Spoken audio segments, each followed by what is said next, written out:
как най-често превръщаме сами живота си в сапунен сериал.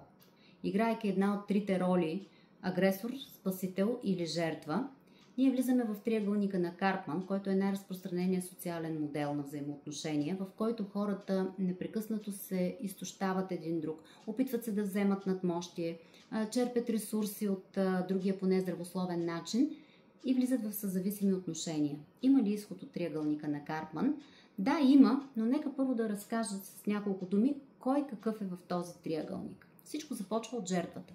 Някой, който не знае как по здравословен начин да задоволи своите потребности, как по здравословен начин да черпи ресурси от останалите и така нужното му внимание. Това обикновено е човек, който е в детска позиция, който не може да се справи с живота си и от него се чува непрекъснато: не знам как, аз не мога, аз горкия, ама те другите, те ме манипулират, те ме използват, аз не мога, моля ви, помогнете ми.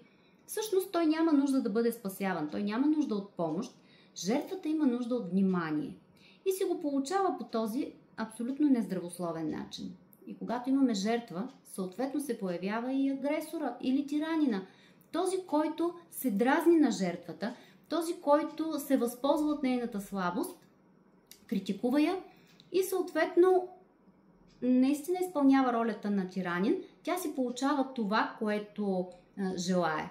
Значи тя има нужда от внимание и си го получава. Независимо, че това внимание не носи никакви позитиви.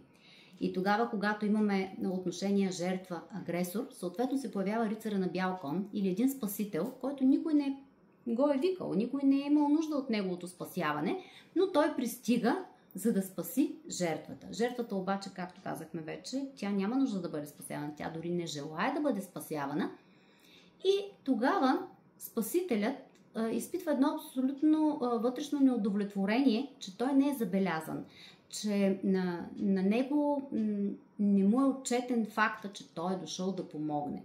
Защото спасителят, идвайки, той не идва да помогне на жертвата, той идва да повдигне собствената си самооценка.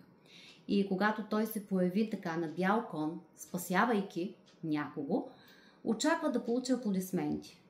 Но ние знаем, че няма кой да му ги даде. Нито жертвата иска да бъде спасявана, за да му благодари, нито пък агресора иска някой да спасява неговата жертва, за да бъде благодарен. И тогава какво се случва? Тогава спасителя започва да се превръща в тиранин. Тиранина става съответно жертва на този спасител и така се завърта един порочен кръг на взаимоотношения, които не водят до нищо добро. Най-често тези взаимоотношения ги наблюдаваме в партньорските взаимоотношения, в семейството. Много често жената е жертва, привлича се като агресор мъжа, някой от децата я спасява, после пък в друга ситуация тя става агресор на съпруга си и такива едни въртележки, от които няма излизане до момента, до който ние не ги осъзнаем. Как може да излезем от позицията на жертва? Жертвата трябва да се научи да не обвинява останалите за своите неудачи. Трябва да се научи, че не може да очаква безрезервно и безплатно помощ вся и все от всеки. Да се научи, че трябва да взема решения и да спре да изисква внимание по нездравословен начин. Жертвата трябва да разбере, че другите не са и длъжни и те по никакъв начин не са длъжни да слушат нейните постоянни оплаквания. Агресорът трябва да спре да критикува и малко да засили самокритиката. Да се справя с собствения си гняв и раздразнение. Обикновено агресорите са по-гневни и раздразнителни.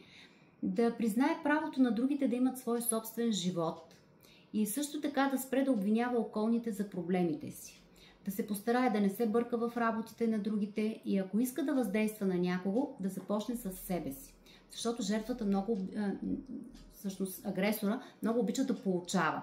Той размахва пръст, той трябва да каже кое как трябва да се случи, повдигайки също така собствената си самооценка, защото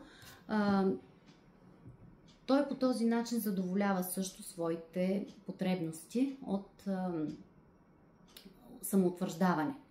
Спасителят, той трябва да си отговори на следните въпроси. Някой молил ли ме е за помощ? Някой иска ли аз да му помагам и да го спасявам? Освен това, аз имам ли достатъчно ресурс, за да дам? И искам ли всъщност да дам този ресурс.